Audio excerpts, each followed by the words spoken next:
This week on It's Not Easy Being Green, we've got big ambitions. We need one of those. What?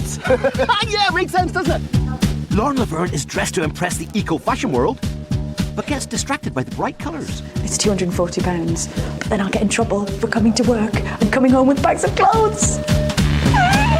John Kay investigates a growing conflict between the environment and our heritage. How to get green technology on a listed building. What a view. And how not to.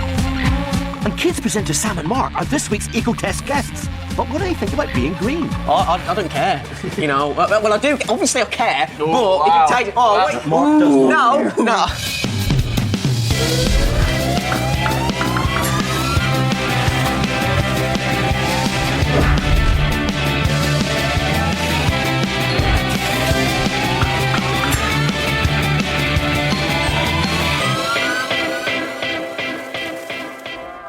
At Newhouse Farm, we grow our own and enjoy life eating with the seasons. But James wants figs in February and melons in March. That is not a green thing. No, it's a green thing. Obviously, it's a watermelon. But food miles, but out of season. Not good as well. But I think we can get round it using hydroponics. Whoa, steady. Hydroponics, water and fertiliser thing. Well, yeah, cutting out food miles, growing locally, and we can have out-of-season fruit and veg all year round. Okay, tell me what you need. Right, basically we need a good sunny position, so South.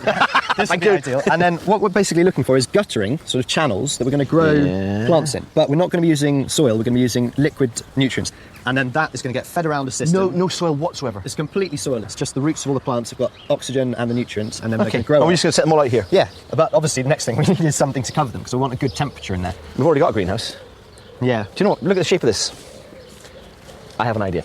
I have an idea about the greenhouse.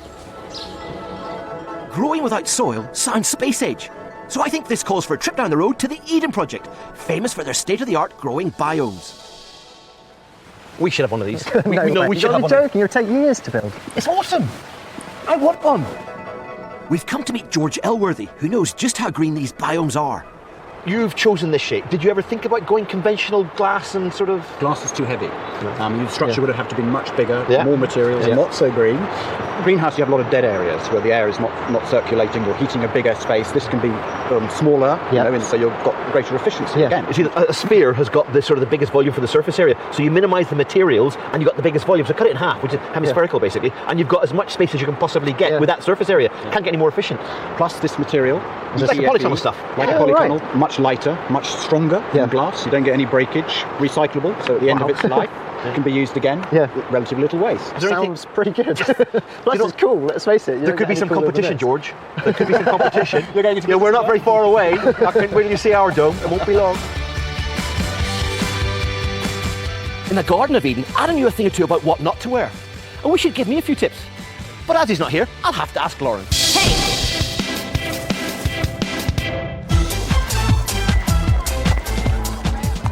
The high streets of the UK are stuffed to the gunnels with fashion. Clothes, clothes, and more clothes. But if you care about what you wear, how and where should you shop? I want fashion, but I want eco-fashion, and I want it now. You could make your own, of course, from eco-friendly fabrics, naturally, or you, like me, could talk to this lady. Dilys Williams is the director for the Centre for Sustainable Fashion at the London College of Fashion. Fashion is a huge communicator of who we are. It's a sort of barometer of social change, etc., but it also is about how we feel about ourselves. And over the last 5 or 10 years, the whole move to really cheap fashion has meant that people have just been buying into price tags, buying into something that's celebrity endorsed, instead of actually thinking about their own identity. Until recently, eco-chic hasn't exactly rocked the fashion world, but Dilys believes that can change. Her address book is stuffed full of sustainable styles, movers and shakers, like eco-fashion royalty Orsola de Castro, whose business started quite literally on the factory floor. The big break for us came with Jigsaw, who were buying our knitwear range, and then they started introducing us to pieces that were either unsold or damaged from their own factories, and they were going to give us some of their old cardigans, and I saw what was going on the floor, and what I wanted was on the floor. Waste not, want not. These skirts are perhaps what shows the best the fact that we're recuperating waste, in the sense that the actual pieces that we recuperate are not much bigger than what you actually see here. And they're literally left on the floor at the end of the production from, some very well-known designers from very good, well-known Italian manufacturers. This one's amazing, because this is so colourful. I mean, how do you work then? You will just literally be in a factory and see that? Well, this collection is 100% recycled. It has a very low carbon footprint on account of the fact that there's hardly any transport, and is produced by people in a very ethical and socially minded manner. So here you're managing to take a design... Sorry, I was just thinking, I want this. Can I buy it? Sorry, Dillis, didn't mean to interrupt you. The clothing industry in this country produces around 2 million tonnes of waste every year. At Deploy, these guys are trying to make their mark by proving that we need less clothes, but more versatility. And by that, I mean poppers. There we are. Oh my goodness. So where now? Wow, Stella McCartney. This is my kind of place, Dillis, but why have you brought me here? This is organic cotton, like you've never seen organic cotton before. So you can tell from the feel of this.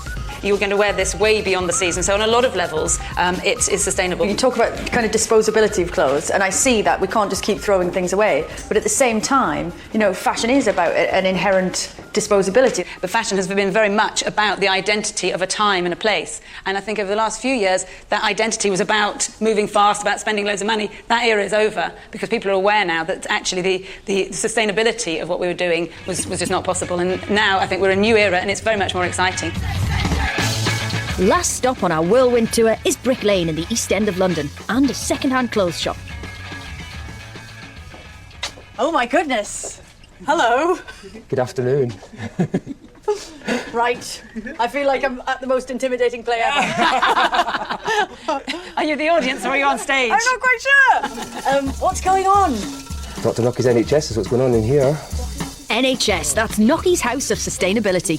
He's a guerrilla designer who wears a mask as a stand against celebrity culture and creates sustainable one-off fashion inspired by street art. The aim in the NHS is to create the one-off. That was my whole mission, was to always use sort of the corporate leftover, make one-off from something that would have been mass-produced. So that's just been a theory running through the whole thing. And so if I wanted to get Dr. Nockied up, how much would it cost me for an outfit? Well, we are bespoke, generally. T-shirts will range from about £80 up to 180. They're cool. Designers like Nocky are rocking the fashion world and getting eco-fashion noticed for all the right reasons. It's going to make people stop and think. What happens to all of those clothes that are going around the system? All we need to do now, fellow shoppers, is make sure that the fashion industry knows how much we care about where our clothes come from and how they're made. Let's not forget, Lauren, you don't have to stick to the high street. You can buy from car boots and charity shops too. Great clothes don't have to cost the earth. Oh my goodness, sail rail. We've hit the mother load. Amazing.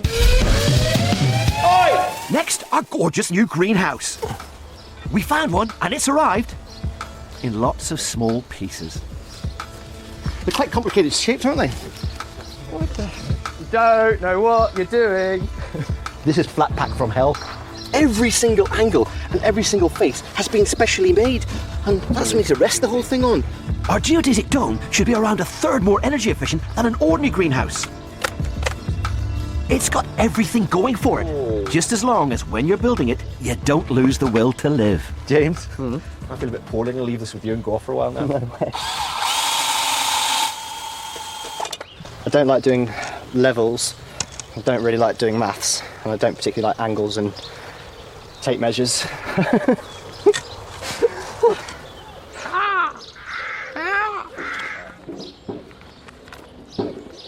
Houston, we have a problem. Time to phone the designer. Paul, it's looking great, mate. We've got bits of geodesic dome all over the garden at the moment. Where do they sit relative to the base? Do we need to put a notch in them? Okay, and can I just say my telepathy didn't work there? How was I supposed to know that? Good man. We're on a roll. Ready to receive, Bradley? Yeah. Yeah. Okay, come on, Brad. Okay, understood. Yeah. Okay.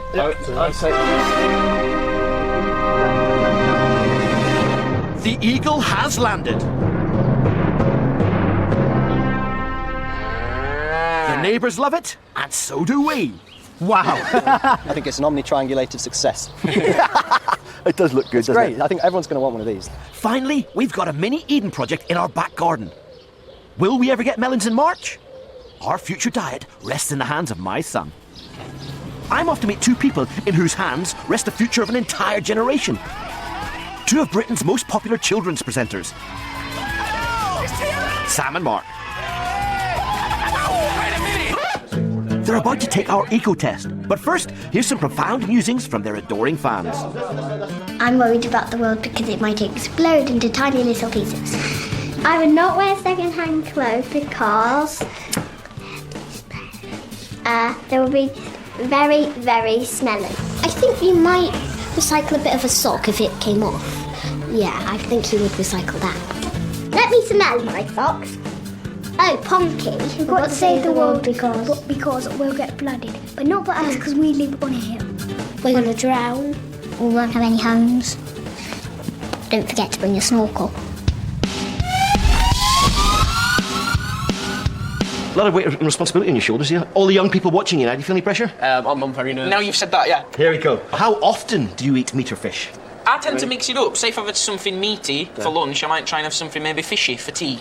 All right. Or pasta-based. I'd say once a day. Once a day? Yeah. OK, once a day and more than once a day averages to more than once a day. How often do you buy locally produced meat, vegetables and dairy products? Do you think about that? I don't care, you know. Well, I do. Obviously, I care. Oh, but wow. if you take... Oh, wait. Mark does not care. No. Oh, I don't know if that's what your machine does, but it felt like it does. So you can see the meat going on. Oh, I'm going pretty red. I have grown my own veg this year. That's true. Well done. That is Good true. man. Yeah? Do you enjoy it? I loved it. Now, come on, Mark, you must be jealous of this, mate. Look. I am. Yeah. There's no question about Onions. it. Yeah, salad. Rocket. Oh, It goes like a weenus $1.99 for a bag of it in the supermarket. What's that about? Exactly. No, that's true. It's so true. Get a little pot, put some rocket seeds in it like that, let it grow. Honestly, you'll be saving money. What kind of vehicle do you travel in, if any? Cars, motorbikes? I don't own a car, thank you very much. Don't be shy, Sam. Yes, I've got Vehicles? a car. Yeah. And I do drive a lot up north. Between the two, I'm going to have to put you down as having a car, yeah, because you don't get away with that. Sorry. Yeah. Sorry. In the last 12 months, how many hours have you spent on an airplane travelling Oh, Europe? dear. Oh, I would say How many trips? Come on, get it out there. coming back as well. Of course, coming back. Where'd you go? I went to Greece, Italy. Wow, I've been abroad. Yeah. You like them there, Miles? Been to America twice and Australia. I'm in deep trouble. In fact, how much did you spend on bath and grooming products in the last 12 months? I have moisturiser, stuff underneath my eyes. What?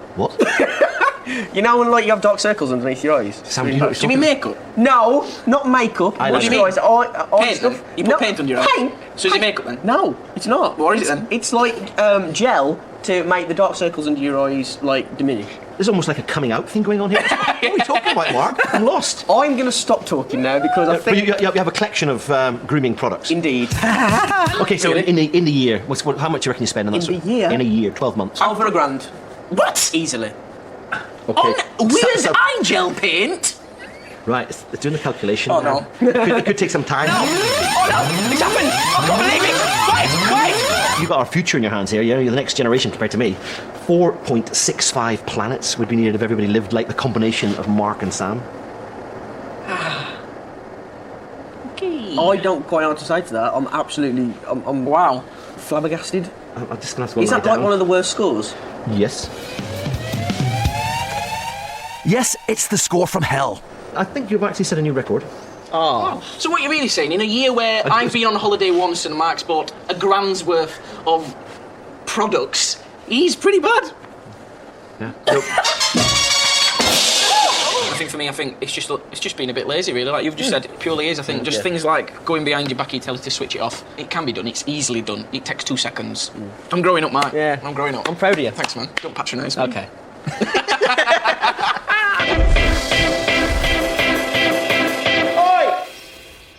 Now I've got grown-up work to do at Newhouse Farm with my very own little boy, James, and his small but perfectly formed hydroponic scheme.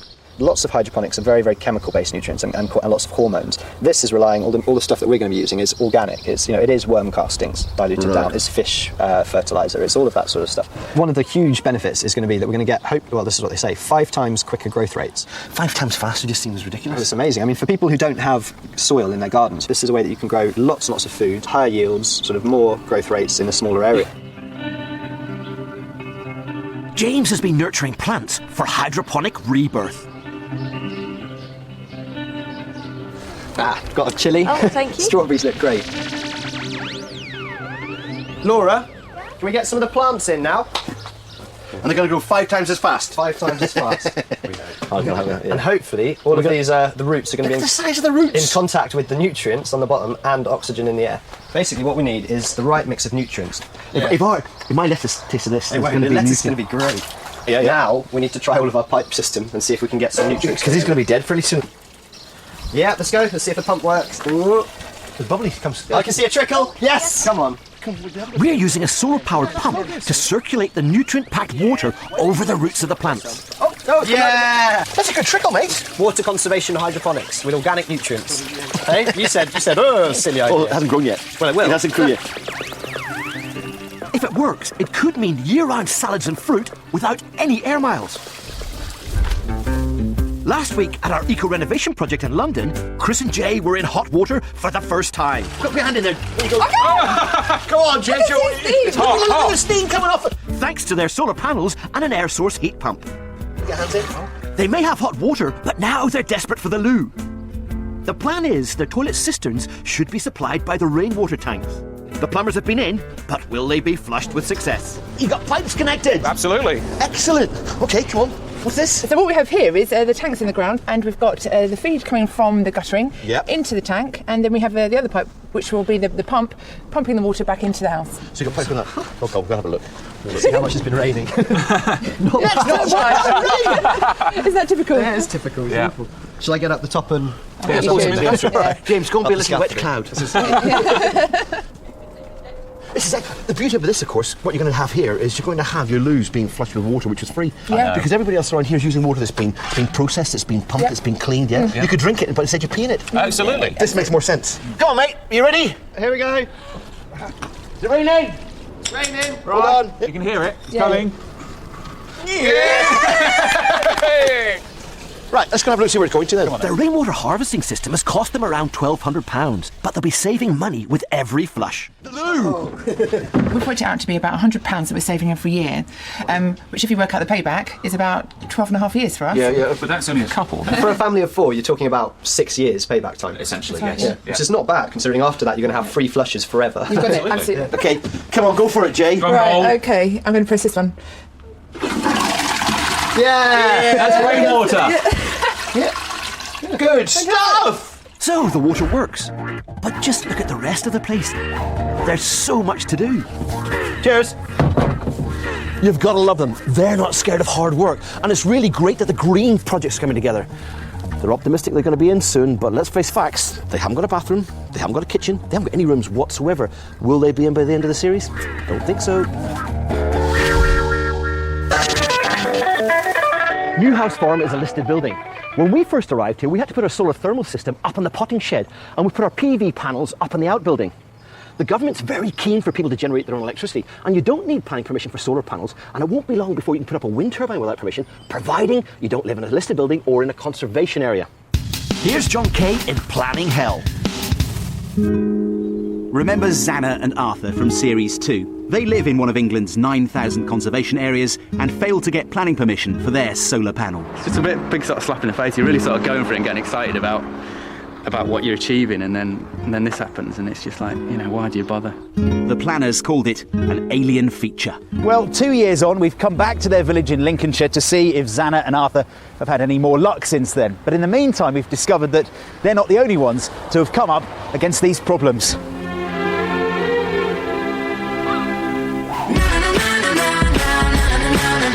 Graham Dobson bought this listed house in Dorset, blissfully unaware that a previous owner had installed the solar panel without planning permission. When he applied for more panels on the roof below, his green world collapsed.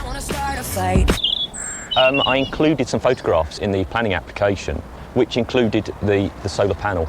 And that was your big mistake? And that was my downfall.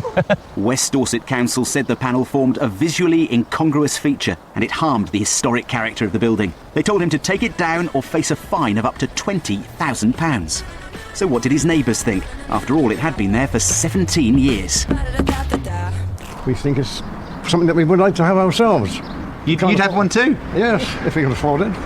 Well, I know that it's a useful gadget, and I'd have no complaints about it. It does look a bit of an eyesore, I suppose. So what's the people next door complaining about it? No, nobody's complained. No. Nobody's ever complained. Well, it should stay, isn't it? Maybe you need a Neo-Georgian solar panel. Maybe that's what we should design, something like that, with little columns and... Well, there could be a niche in the market for that, shouldn't there? But I think that every building should have PV or solar panels fitted now. I mean, what's more important, you know, our life on this planet or a historical monument? But now it seems it's going to have to come down. And you know what? This whole thing makes you wonder just how joined up government really is. You've got one branch of officials saying things like this have got to come down. Then you've got another group saying we should be doing more of this kind of thing to our homes. Even the Conservative Party leader has fallen foul of that heritage versus environment debate. David Cameron had to take his wind turbine down, but some of his neighbours were delighted.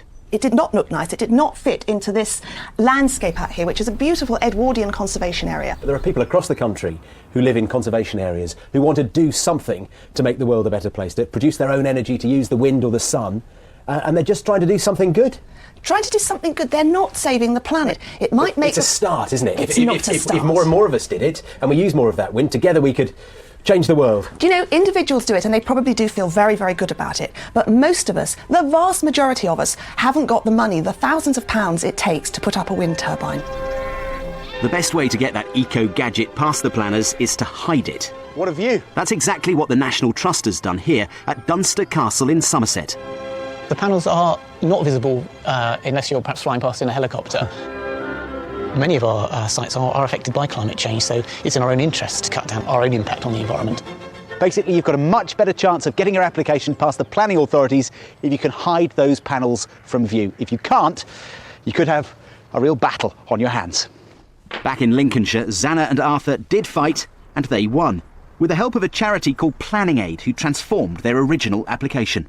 We'd written all this document and they basically put it in a really cohesive, efficient sort of way that had all the technical language, referred to all the policies, and that helped us get it. You know, two neighbours both ways writing really amazing letters for support. Yeah. So nothing had changed in council policy or government policy in the intervening time? No. I bet you couldn't believe it when you got the letter through the post saying, yes, you can. And you can get it because it actually supports these policies, and you're thinking, well, you refused it on those policies. It didn't make any sense. So what do you think? Is this just the way our buildings are evolving, or are we damaging our heritage? Go to bbc.co.uk/blue.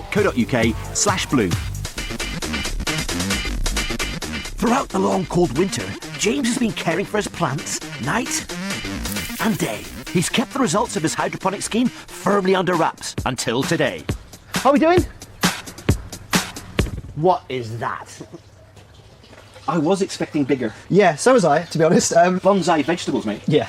What went wrong? Well, I think it's just too cold in here. The system, like all of the hydroponics, is working really well. But because it's so cold and we've had frost and ice, quite nice. The vegetables haven't grown as quickly as I hoped. Is it heat or is it light? Because is this going to make a difference? This has been making great difference. Just got it recently, and it's sort of representing summer light hours, and I think there's been a small improvement. It doesn't look very low energy. It is. It's a giant energy-saving bulb. Okay, where's the power coming from? Well, from the photovoltaic panels on your big roof. You're stealing my electricity? Yeah, but only for a couple of hours a day. Okay, so what do we need for next year, mate? Basically, we need some form of insulation in here that lets the light in, and then maybe biodiesel paraffin heater or a greenhouse. Right, we need heat. Okay, over spring and summer, I think there's going to be huge amounts growing in here. But for next winter, I want strawberries at December. Yeah. Oh dear, son. Next year. Is that a promise? Next week, we'll be lifting our spirits with a lot of homebrew. There's bubbles. And Gilly Goulden is sharpening her tongue. Yeah. Or is it her nails? It smells a tiny bit like nail polish remover, which is never a great sign. Toby's on top of the world in South Wales, checking out a new eco-holiday home. And Lauren demonstrates her local park is good enough to eat. My first time ever eating a bit of hedge. Cheers. See you next week. What would you do with a piece of salmon to secure your place in the quarter-final? MasterChef is next on BBC Two.